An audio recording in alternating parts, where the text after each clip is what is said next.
Halo semuanya, Assalamualaikum warahmatullahi wabarakatuh. Kembali lagi dalam pembelajaran di kelas 9 ini, pembelajaran yang keempat, seni budaya. Jadi pada kesempatan hari ini, mari kita mulai dulu dengan sama-sama berdoa agar kita selalu dalam keadaan sehat dan juga pembelajaran ini mendapatkan keberkahan. Oke, jadi pembelajaran pada kesempatan hari ini, saya juga sudah menyampaikan jurnalnya. Silahkan kalian menulis hal-hal yang penting berkenaan dengan pembelajaran yang sedang kita simak ini. Dan saya cukup bahagia bisa kembali membimbing kalian di kesempatan hari ini. Dan saya selalu mengingatkan kepada kalian, kalau misalnya kalian memiliki pertanyaan atau misalnya kalian memiliki hal yang kalian misalnya tidak pahami, silahkan kalian kirimkan saja pertanyaan kalian melalui WhatsApp ataupun misalnya kalian tuliskan di kolom komentar. Kemudian, jadi di kesempatan hari ini kita akan membahas tentang bentuk dan jenis patung. Sesuai dengan apa yang kita pelajari di pembelajaran yang ketiga, kita membahas tentang patung. Jadi seni patung itu adalah salah satu seni 3 dimensi atau seni rupa 3 dimensi, di mana patung-patung tersebut kita sudah mengenal jenis-jenisnya, dan juga saya kemarin sudah menyampaikan juga contoh-contoh dari patung-patung yang kita pelajari. Poin besarnya pada kesempatan hari ini hanya 2 saja, tidak akan panjang. Jadi yang pertama adalah kita mengenal tentang bentuk imitatif atau realisme, dan yang kedua adalah bentuk non-figuratif atau abstrak. Jadi ini poin-poinnya yang akan kita bahas, tidak panjang.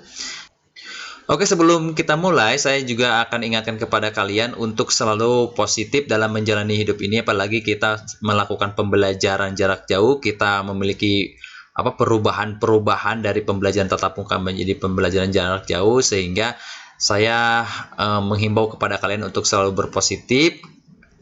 Kita harus selalu siap dalam keadaan apapun, kita harus kreatif, kita harus inovatif dalam pembelajaran ini, dan semangat tentunya ketika kita ada bimbingan-bimbingan secara online. Oke.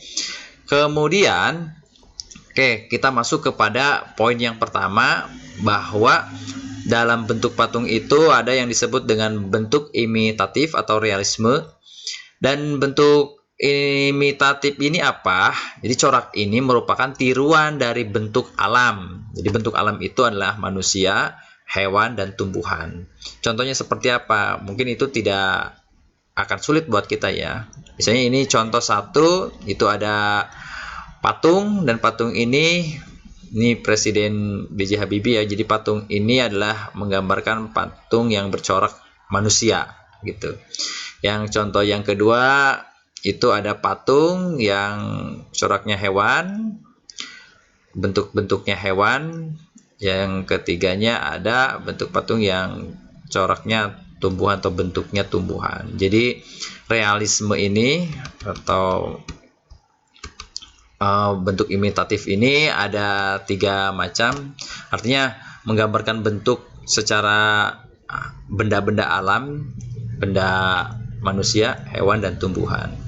Kemudian kita masuk ke yang kedua adalah bentuk non-figuratif atau abstrak. Jadi patung ini secara umum sudah meninggalkan bentuk-bentuk alam untuk mewujudkan, jadi bersifat abstrak. Jadi abstrak itu ya tidak realis. Kalau misalnya tadi realis, jadi ini kebalikannya, dia tidak realis, tidak menggambarkan bentuk yang istilahnya ada.